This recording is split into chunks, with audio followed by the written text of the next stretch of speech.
So, what's the real measure of someone's character? I mean, really, is it just how they are day to day, or is it something that only comes out when things get really intense? Well, today we're going to dive into that.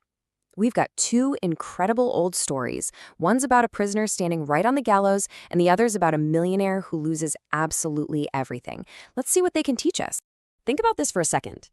An arrow from a bow, a bullet from a gun, and words from a mouth never return. Wow, that's a powerful thought, right? It's a reminder that once you let something go, you just can't take it back.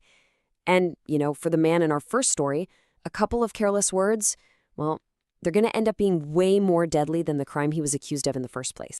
All right, so for our first story, we're heading back in time. We're talking 19th century Russia, a pretty chaotic period. And get this isn't just some made-up fable. Nope. This is a real historical account of how one single, thoughtless sentence can literally be the difference between life and death. Okay, picture this. It's 1825. A rebellion has just been put down, and the new Tsar, Nicholas I, he wants to make a statement. So he sentences the ringleader to be hanged. A crowd gathers. Everything is going exactly according to plan. But, sometimes fate has a way of stepping in. So at the exact moment it's all supposed to happen, snap, the rope breaks. The impossible happens. The man falls to the ground. He's bruised, but he's alive. Now, back then, something like this wasn't just seen as a lucky break. Oh no, it was considered a sign from God, divine intervention. By all the rules of the day, his life was supposed to be spared. So according to the law, according to tradition, he should be walking away a free man. Messengers are already rushing off to the Tsar to get the official pardon. The crowd is holding its breath, waiting for this moment of incredible mercy. But the prisoner? He's not done talking. Right then, in his moment of salvation, when he should be silent or maybe thanking his lucky stars, he shouts this out for everyone to hear. The Tsar can't even make a decent rope. How can he run a kingdom? I mean, can you believe the arrogance? His life was just saved by a miracle, and he decides to mock the one person on earth who could change his mind. Well, you can imagine what happened next. The messenger gets to the Tsar and repeats the prisoner's little joke. And just like that, any chance of mercy? Gone. The Tsar is furious. He completely overrides the tradition and orders them to finish the job. So in the end, it wasn't his rebellion that got him killed. It was his own mouth.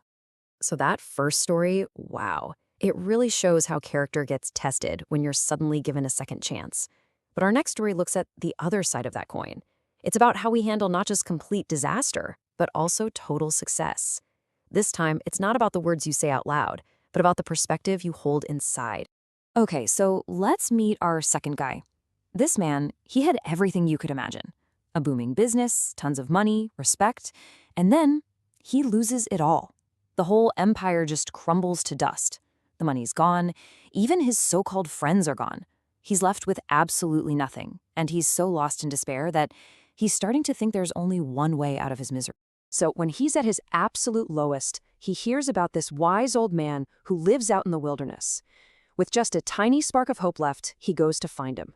The wise man takes one look at him, sees the pain on his face, and without saying much, he just hands him 2 little boxes and tells him what to do with them.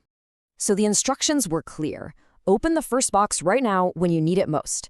And inside, he finds a small piece of paper.